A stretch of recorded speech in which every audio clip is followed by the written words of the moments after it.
घना जंगल, सन्नाटा और दो मासूम बहनें एक दरख्त के साए में बैठी अपनी किस्मत को कोस रही थी। दरख्त की शाख पर वही पगड़ी लटक रही थी जो उनके बाप ने वहां बांधी थी। एक झूठी तसल्ली, एक धोखा।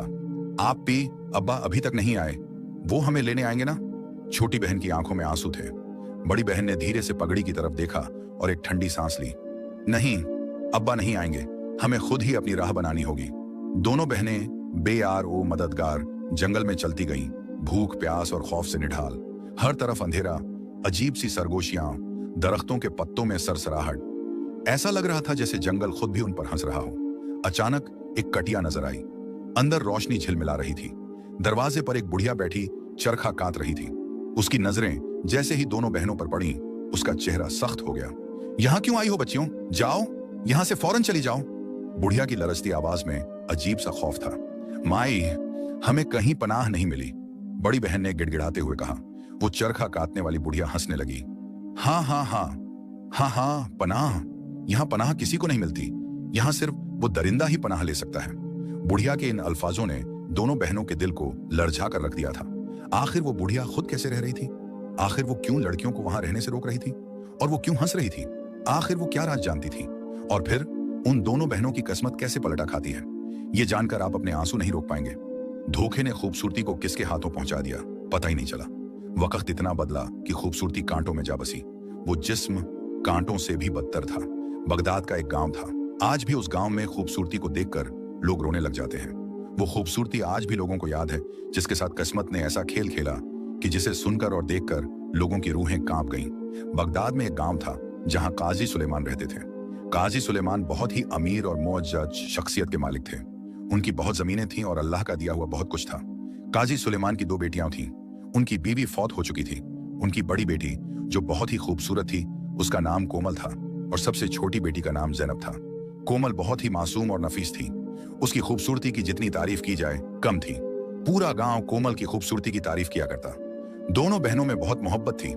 काजी सुलेमान ने उनकी तरबियत में भी कोई कमी नहीं छोड़ी थी। उन्हें मां की कमी कभी महसूस नहीं होने दी। कहते हैं ना कि वक्त कभी कभी ऐसा पलटा खाता है कि इंसान को बड़े बड़े दुख झेलने पड़ते हैं। ऐसे ही कोमल और जैनब के साथ होने वाला था। आने वाले वक्त में उनकी किस्मत बदलने वाली थी। अभी तो वक्त सही गुजर रहा था, लेकिन एक दिन काजी सुलेमान एक औरत को अपने घर ले आता है। वो औरत कोई और नहीं बल्कि उसकी दूसरी बीवी थी। उसने दूसरी शादी कर ली थी। कोमल और जैनब ने जब देखा कि अब्बा दूसरी शादी करके आए हैं तो उनके दिल पर बुरा असर पड़ा। वो थोड़ी सी सहम गई। काजी सुलेमान ने जब देखा कि बेटियां सहम गई हैं तो कहने लगा, मेरी बच्चियों, ये तुम्हारी माँ है, ये तुम लोगों का ख्याल रखेगी। मैंने तुम लोगों की खातिर इससे शादी की है। जिससे शादी की थी वो रुखसाना थी। रुखसाना तबीयत की बहुत सख्त थी। उसकी नजरों में सख्ती, चेहरे पर गुरूर वाजह नजर आता था। कोमल और जैनब उसकी ये अंदर की खासियत पहचान चुकी थी। पहले दिन ही वो सहम चुकी थी। रुखसाना भी उनके साथ कोई अच्छा सलूक नहीं करती थी। कोमल और जैनब का दिल कभी सौतेली माँ के साथ नहीं लगा। वो हमेशा उससे दूर रहती और अपनी ही दुनिया में मग्न रहती। एक दिन काजी सुलेमान अपनी दोनों बेटियों को रात में बुलाता है और अपने कमरे में बुलाकर कहता है, मेरी बच्चियों, ये तुम लोगों की माँ है। तुम लोगों को हक बनता है कि इसकी हर बात मानो, लेकिन मैंने सुना है कि ये कह रही है कि तुम लोग इससे बात तक नहीं करती। ये बहुत ही गलत बात है। लेकिन वो बच्चियां डर चुकी थीं कि न जाने क्या होगा। कोमल कहने लगी, अब्बा जान, हमने तो कभी ऐसी बात सोची ही नहीं। अम्मी खुद गुस्से में हर वक्त रहती हैं, जिस वजह से हमें डर लगता है। वो बिल्कुल सीधी सादी थी। साफ साफ ये बताकर वहां से चली गई। रुखसाना जैनब को बुलाकर कहती है, इधर आओ, तुम्हें माँ की याद कभी नहीं आई? काजी सुलेमान उस वक्त कमरे में मौजूद था। जैनब कहने लगी, अम्मी की याद बहुत आती है। रुखसाना मुस्कुराई और कहने लगी, अब तो तुम्हारी अम्मी है ही नहीं, मैं हूं तुम्हारी अम्मी, मुझसे प्यार करो। जैनब मासूम थी, हंसने लगी और कहने लगी, ठीक है, आप ही मेरी अम्मी हैं, मैं आपको अम्मी कहकर बुलाऊंगी। रुखसाना भी हंसने लगी और इस दौरान जैनब अपने कमरे में चली गई। वक्त तेजी से गुजर रहा था। वक्त के साथ साथ रुखसाना की नफरत बढ़ती जा रही थी। एक दिन रुखसाना काजी सुलेमान के साथ बागीचे में बैठी थी। रुखसाना कहने लगी, मैंने तुम्हें कितनी दफा कहा है कि इन दोनों को जला वतन कर दो। ये दोनों मुझे बिल्कुल पसंद नहीं। मेरा अपना बच्चा आने वाला है। मैं नहीं चाहती कि मेरा बच्चा पैदा हो और ये दोनों इस महल में रहें। लिहाजा तुम इनको जला वतन कर दो। काजी सुलेमान अब बिल्कुल बीवी का मुरीद हो चुका था। वो जो मुंह से निकालती फौरन पूरा कर देता। जिस वजह से उसने इस बात पर कोई गुस्से का इजहार नहीं किया, बल्कि ये कहने लगा, तुम फिक्र ना करो, बहुत जल्द मैं इनका बंदोबस्त कर दूंगा। काजी सुलेमान हर रोज अपनी बीवी को टाल मटोल करके बात को दबाने की कोशिश करता, लेकिन रुखसाना एक जिद्दी औरत थी। वो हर रोज यही कहती, तुम कब लेकर जा रहे हो इनको? एक दिन काजी सुलेमान ने कहा, रोज रोज का ये ड्रामा मैं बर्दाश्त नहीं कर सकता। आखिरकार उसने वो गलत कदम उठाने का फैसला कर लिया। इस तरह रुखसाना और काजी सुलेमान बागीचे में बैठे थे। काजी सुलेमान ने अपनी दोनों बेटियों को बुलाया और कहा, बेटियों, आज मैं तुम्हें सोने के उपले दिखाने ले जाता हूँ। वो जंगल में है और वो किसी को नहीं पता, सिर्फ मुझे पता है। रुखसाना कहने लगी, अच्छा तो आप मुझे भी साथ ले जाइए, मैं भी देखना चाहूंगी। काजी सुलेमान कहने लगा, नहीं, तुम घर में रहो, मैं अपनी बेटियों को ले जाऊंगा। रुखसाना उदास हो गई, लेकिन काजी सुलेमान जैनब और कोमल को लेकर जंगल की तरफ रवाना हो गया। वो चलते गए, बिलाखिर वो जंगल में पहुंच चुके थे। वो जंगल के दरमियान आ चुके थे। चारों तरफ जंगल था और रास्ता उन्हें मालूम नहीं था, क्योंकि वो बच्चियां थीं। एक जगह पहुंचकर जैनब कहने लगी, अब्बा जान, क्या वो सोने के उपले अभी तक नहीं आए? कितना दूर हम चल के आए हैं। अरे बेटी, तुम लोग फिक्र मत करो, बस कुछ ही सफर बाकी है। कोमल खामोश थी। न जाने उसकी खामोशी क्या जाहिर कर रही थी। बेर के एक दरख्त के पास वो रुक जाते हैं। काजी सुलेमान कहता है, बेटियों, तुम लोग यहाँ बेर खाओ और मेरी पगड़ी यहाँ लटकी होगी। परेशान मत होना, मैं अभी आ जाऊंगा, फिर हम आगे का सफर शुरू करेंगे। कोमल और जैनब मासूम थीं। वो जल्दी से बेर खाने लगी और जंगल की आबो हवा में खुश हो गई। बेफिक्र हो चुकी थीं कि अब्बा अभी आ जाएंगे। लेकिन देखते ही देखते सुबह से शाम होने को आई थी, लेकिन अभी तक काजी सुलेमान का कोई पता नहीं था कि वो कहाँ है। जब हल्की हल्की शाम होने लगी तो जैनब डरने लगी। आप ही, अब्बा अभी तक नहीं आए, शाम हो रही है, मुझे डर लग रहा है। जंगल में खौफनाक आवाजें आपको नहीं सुनाई दे रही? कोमल कहने लगी, पता नहीं मेरी प्यारी बहन, अब्बा कहाँ रह गए? रुक जाओ, इंतजार करो, आ जाएंगे। कोमल के चेहरे पर खामोशी थी, जो जैनब को और परेशान कर रही थी। जैसे उसकी आंखों में दर्द हो, जैसे कि वो सब कुछ जानती हो, लेकिन बहन को हौसला देने के लिए उसने ये झूठी तसल्ली दी। ऐसे ही अब शाम हो चुकी थी। सूरज गायब हो चुका था। अंधेरे ने अपना कब्जा जमा लिया था। जंगल में सरगोशियां हो रही थीं। भेड़ियों के रोने की आवाजें और जंगली जानवर खौफनाक तरीके से आवाजें लगा रहे थे। ये खौफ और भी बढ़ता जा रहा था। जैनब कहने लगी, आप ही, क्या अब्बा नहीं आएंगे? कोमल ने दरख्त पर लटकी पगड़ी को देखा और ठंडी सांस ली। मेरी छोटी प्यारी बहन, वो कभी नहीं आएंगे। मैं जानती थी ये सिर्फ एक झूठी तसल्ली थी, एक धोखा। जैनब कहने लगी, अब हम क्या करेंगे? इस जंगल में हम कहां जाएंगे? जंगली जानवर हमें खा जाएंगे। आप ही, कोमल, अब हम क्या करेंगे? वो रोने लगी। कोमल ने जब देखा कि जैनब रो रही है तो वो जल्दी से उसे सीने से लगा लेती है। कोमल की आंखों में भी आंसू आ रहे थे। वो बार बार उस दरख्त पर लटकी पगड़ी को देखकर रो रही थी और अपनी किस्मत को कोस रही थी। रो मत जैनब, अब हमें किस्मत ने यहां तक पहुंचा ही दिया है तो हमें अपना रास्ता खुद तलाश करना होगा। वापसी का हर रास्ता भूल जाओ, क्योंकि अब हमारा वापस जाना नामुमकिन है। कोमल जैनब का हाथ पकड़ती है और उसे आगे लेकर चलने लगती है। वो नहीं जानती थी कि वो कहां जा रही है, क्योंकि उन्हें कुछ भी पता नहीं था। जंगल के दरमियान वो फंस चुकी थी। रात भी हो चुकी थी। डरते डरते वो चलती जा रही थी। दूर उन्हें एक रोशनी दिखाई दी, जैसे कि आग जल रही हो। कोमल खुश हुई। जैनब, वो देखो, आग जल रही है। हाँ, आप ही, सचमुच आग जल रही है। लगता है वहां पर कोई रहता है। कोमल और जैनब के चेहरे पर खुशी आई। अब उनके कदम तेजी से बढ़ रहे थे। पूरा दिन भूखी प्यासी रहने के बाद जब उन्होंने उम्मीद की एक किरण देखी तो उनकी भूख और प्यास खत्म हो गई। वो भागने लगी। भागते भागते वो वहां पहुंच चुकी थी। वहां एक झोंपड़ी थी और उसके बाहर चूल्हे में आग जल रही थी। पास ही एक बूढ़ी औरत चरखा काट रही थी। कोमल और जैनब ने जैसे ही उसके करीब कदम रखा, औरत ने एकदम से सख्त नजरों से उन्हें देखा। उसके चेहरे पर फौरन सख्ती आ गई। कौन हो तुम लोग? यहाँ क्या करने आई हो? कोमल कहने लगी, किस्मत ने हमें यहाँ तक ला खड़ा किया है। हम जलावतन होकर यहाँ तक पहुंची हैं। रहने को कोई छत नहीं, इस जंगल में भटक रही है। सुबह से न कुछ खाया है न पिया है। बूढ़ी औरत की आंखों में एक खौफ था। वो चरखा काटना बंद करती है और उन्हें बुलाती है। जल्दी ही उन्हें पानी देती है। पानी देने के बाद कहती है, यहाँ क्यों आई हो? अपनी मौत को दावत देने आई हो? वो बच्चियां थीं, डर गईं। अम्मा, अब हम क्या करेंगी? क्यों? यहाँ क्या है? हम तो इस जंगल में भटक रही थी। दूर से आग की रोशनी दिखाई दी तो हम ये उम्मीद लेकर आईं कि यहाँ कोई रहता है। हाँ, मैं रहती हूँ, लेकिन यहाँ कोई और भी रहता है और वो तुम लोगों को खा जाएगा। जैनब और कोमल के चेहरे पर खौफतारी हो गया। अम्मा, वो क्या है? वो बड़ा देव है जो हर रात यहाँ आता है और वो खूबसूरती को तलाश करता है।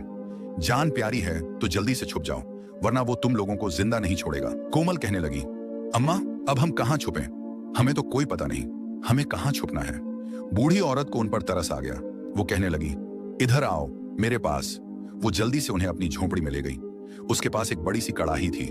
उस कड़ाही में उन दोनों को डाल देती है और कहती है, तुम लोगों की सांस निकलने की आवाज नहीं आनी चाहिए, वरना वो देव तुम्हें जिंदा नहीं छोड़ेगा।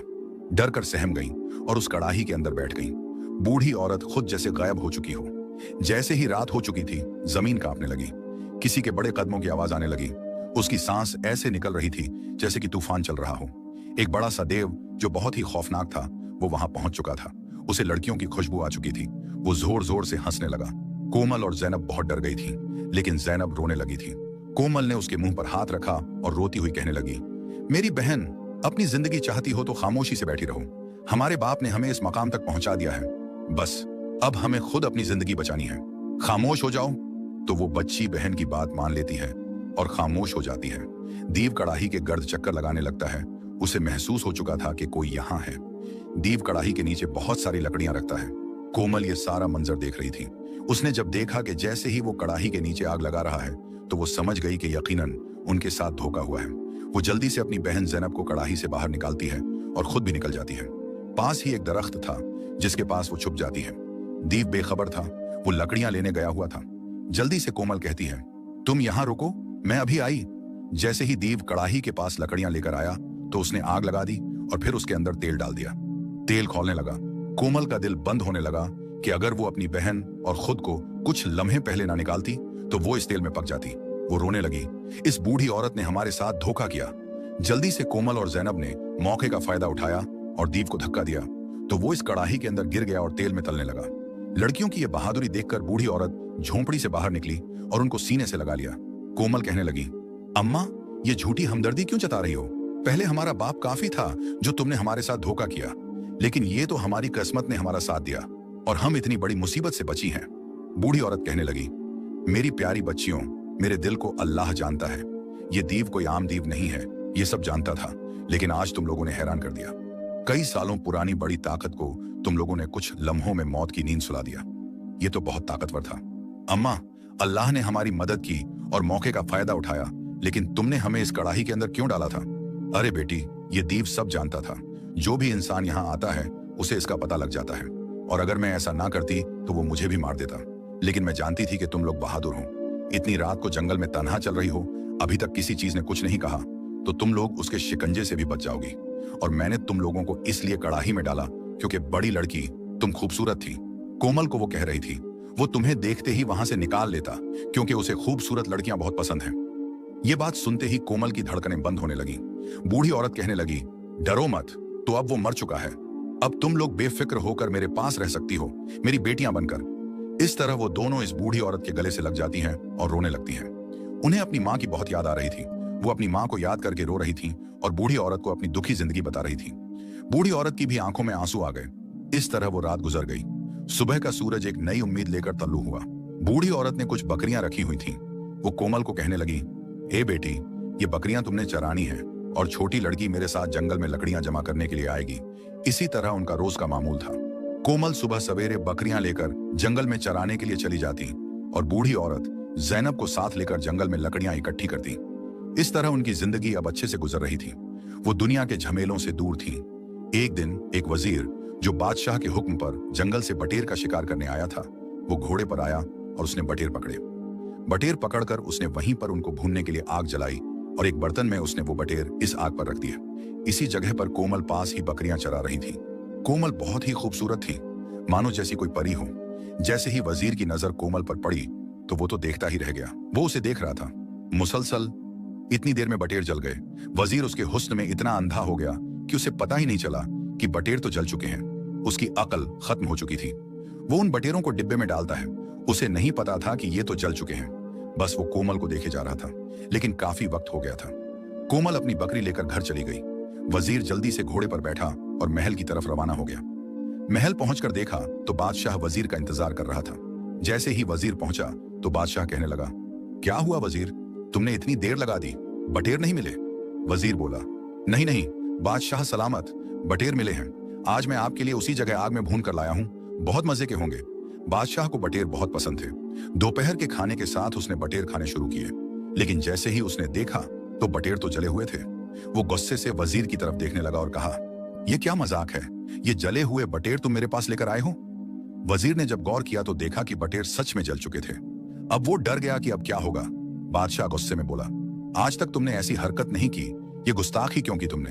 वजीर घबरा कर कहने लगा, हुजूर, मेरा कोई कसूर नहीं, कसूर तो उस हसीना का है जिसे देखते ही मैं सब कुछ भूल गया। वजीर पर गुस्सा करते हुए बादशाह ने कहा, क्या मतलब तुम्हारा?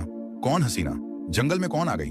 वजीर बोला, अरे हुजूर, एक हसीन लड़की जो बकरियां चरा रही थी। जब मेरी नजर उस पर पड़ी तो मैं तो सब कुछ भूल गया। मुझे तो अपना होश नहीं था, बटेर का क्या होश होना था।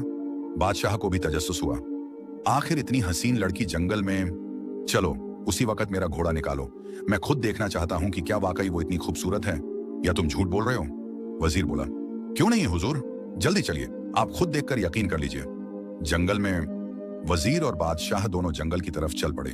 उधर कोमल अपने घर आ चुकी थी, मगर अब तक बूढ़ी औरत और जैनब वापस नहीं आई थी। कोमल चारपाई पर बैठी जंगल की खूबसूरती महसूस कर रही थी और बकरियों के बच्चों से खेल रही थी। जैसे ही बादशाह और वजीर बूढ़ी औरत के घर के पास पहुंचे, वजीर इशारा करके बोला, हुजूर, वो देखिए, वही लड़की। बादशाह की पहली नजर कोमल पर पड़ी तो वो देखता ही रह गया। कोमल वाकई बेइंतहा खूबसूरत थी।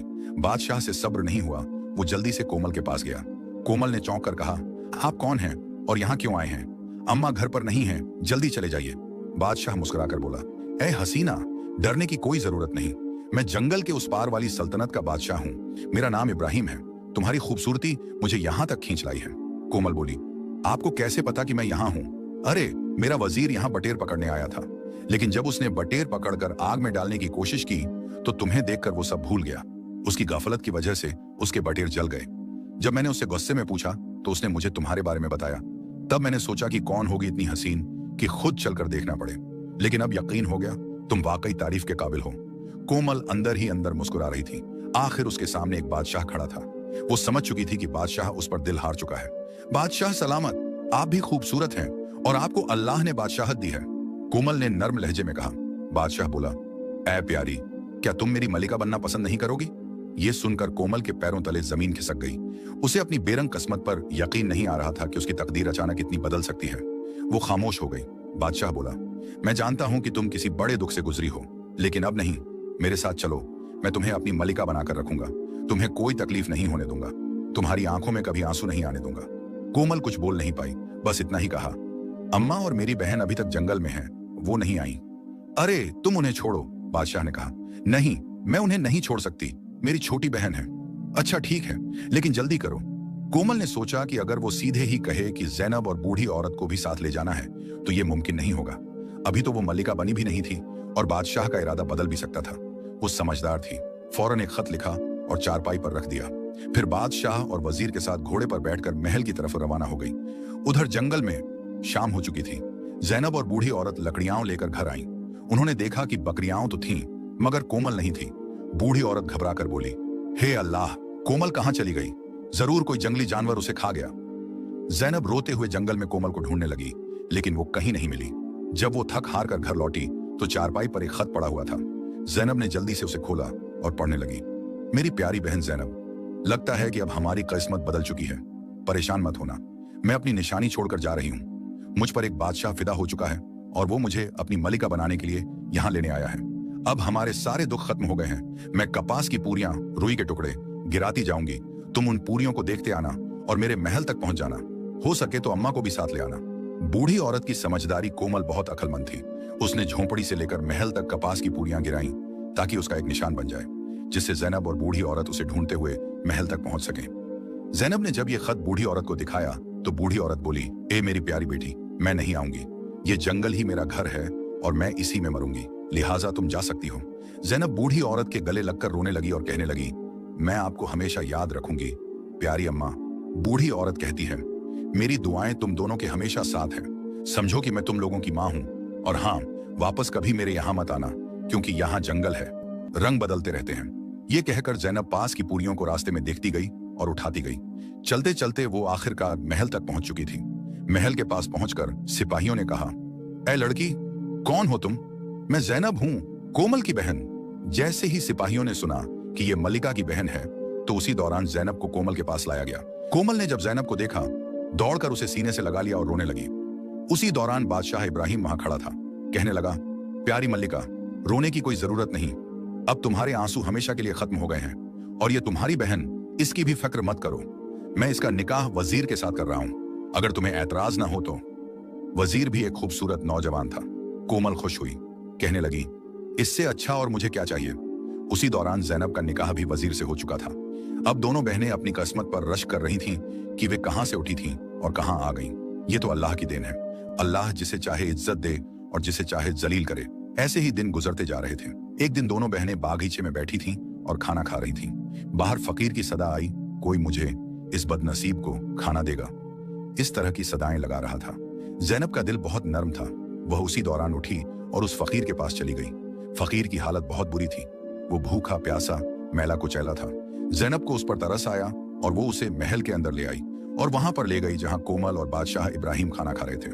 जैनब कहने लगी, इसकी हालत बहुत खराब है, बेचारा बूढ़ा हो चुका है, हमें इसकी हालत को दुरुस्त करना होगा। जल्दी से बादशाह ने सिपाहियों को हुक्म दिया कि इस फकीर को नहला धुलाकर साफ कपड़े पहनाए जाएं। जैसे ही सिपाहियों ने उसे साफ कपड़े पहनाए तो कोमल देखती ही रह गई, क्योंकि वो कोई और नहीं, उनका अपना बाप था।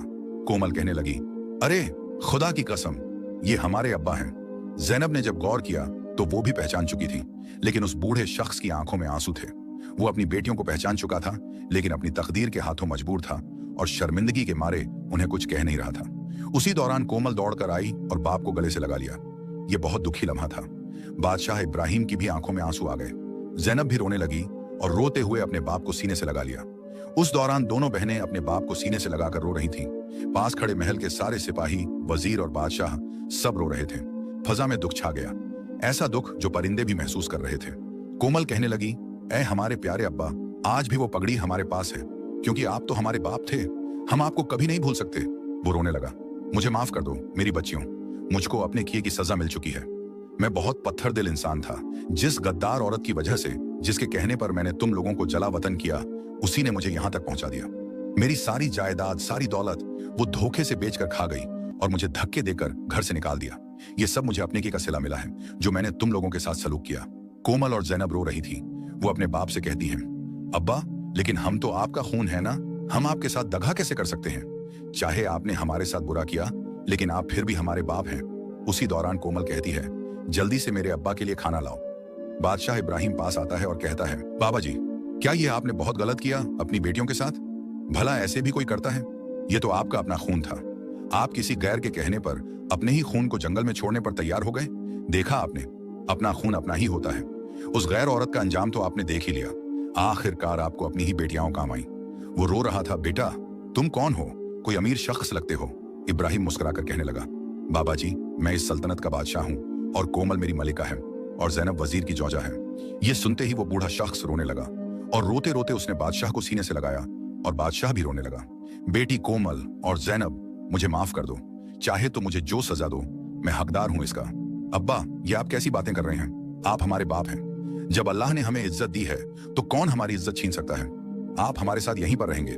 बाप जमीन पर गिरकर रोने लगता है। बेटियों, मैंने बहुत जुल्म किया, मगर किस्मत ने मुझे सबक सिखा दिया। मैं दुनिया में दर दर भटकता रहा, मगर न इज्जत मिली, न घर, न मोहब्बत। अब जिंदगी के आखिरी लम्हे तुम्हारे दर पर आया हूं। अगर मुमकिन हो तो मुझे माफ कर दो। बादशाह ये सब देखकर हैरान होता है, मगर वो दोनों बहनों की नरमी और इंसानियत से मुतासिर होता है। वो फकीर को महल में पनाह दे देता है ताकि वो इज्जत के साथ जिंदगी के आखिरी दिन गुजार सके। आखिर में कहानी हमें सिखाती है कि माफी एक अजीम सिफत है और किस्मत का खेल हमेशा इंसान को वहां ले आता है जहां उसके अमाल उसके मुंतजिर होते हैं। किसी के साथ जुल्म करके ये मत भूलो कि तुम्हारे साथ कुछ नहीं होगा। दुनिया मकाफात अमल है, जैसा करोगे वैसा ही भरोगे। अल्लाह की जात से डरो, किसी को दुख और तकलीफ मत दो, वरना तुम्हारे साथ बहुत बुरा होगा। ये बात सिर्फ कहानी की नहीं बल्कि हकीकत की है।